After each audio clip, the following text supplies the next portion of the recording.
क्या हमारे ऋषि मुनि पागल थे जो कौओं के लिए खीर बनाने को कहते थे और कहते थे कि कौओं को खिलाएंगे तो हमारे पूर्वज को मिल जाएगा?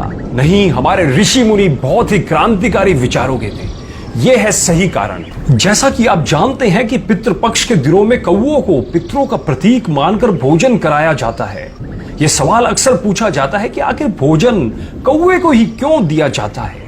यहां कुछ ऐसे ही जवाब और रियल फैक्ट्स हम आपको देने जा रहे हैं जिससे आप जान सकेंगे कि भारत की प्राचीन सभ्यताओं में कौवे को इतना महत्व क्यों दिया गया है और पौराणिक कथाओं में कब कब कौवे का जिक्र आया है।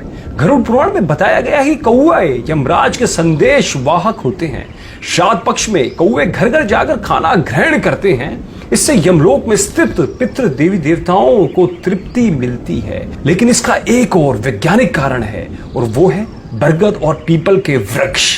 ये दोनों वृक्षों के टेटे कौवे खाते हैं और उनके पेट में ही बीज की प्रोसेसिंग होती है। बिल्कुल सही कह रहा हूं, कौवे के पेट में इन बीजों की प्रोसेसिंग होती है और तब जाकर बीज उगने लायक होते हैं। उसके पश्चात कौवे जहां जहां बींट करते हैं, ध्यान दीजिएगा, कौवे जहां जहां बींट करते हैं वहां वहां पर यह दोनों वृक्ष उगते हैं। दोस्तों, आपको एक बात और बता दूं, पीपल केवल जगत का एकमात्र ऐसा वृक्ष है जो राउंड द क्लॉक ऑक्सीजन यानी O2 छोड़ता है और बरगद के औषधि गुण अपरंपार है। देखो, अगर अब ये दोनों वृक्ष को अगर हमें उगाना है तो बिना कौवे की मदद से संभव नहीं है, इसलिए कौओं को बचाना पड़ेगा। अब आपको एक बात और बताता हूं कि मादा कौआ भादो महीने में अंडा देती है और नवजात बच्चा पैदा होता है। तो इस नई पीढ़ी के उपयोगी पक्षी को पौष्टिक और भरपूर आहार मिलना जरूरी है। इसलिए हमारे प्राचीन ऋषि मुनियों ने कौओं के नवजात बच्चों के लिए हर छत पर श्राद्ध के रूप में पौष्टिक आहार की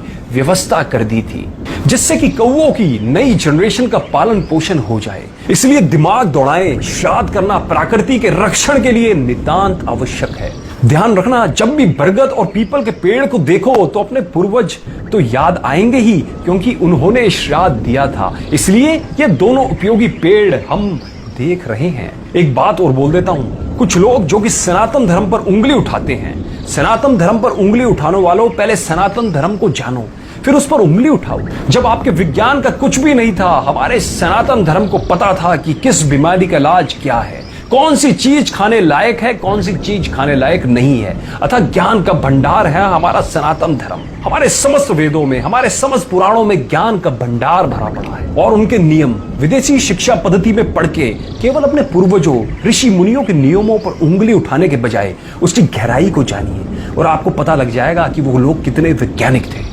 दोस्तों, मैं आप सब लोगों से एक अपील करना चाहता हूं कि इस वीडियो को ज्यादा से ज्यादा शेयर करें, जिससे समस्त लोगों को हमारे सनातन धर्म के बारे में पता लग पाए और उन लोगों को यह भी पता लग पाए कि हमारे जो पूर्वज थे, जो हमारे ऋषि मुनि थे, वो कितने वैज्ञानिक आधार पर चीजों को सोचते थे, उनका आकलन करते थे और सब लोगों को इस ज्ञान के बारे में जरूर बताएं। धन्यवाद।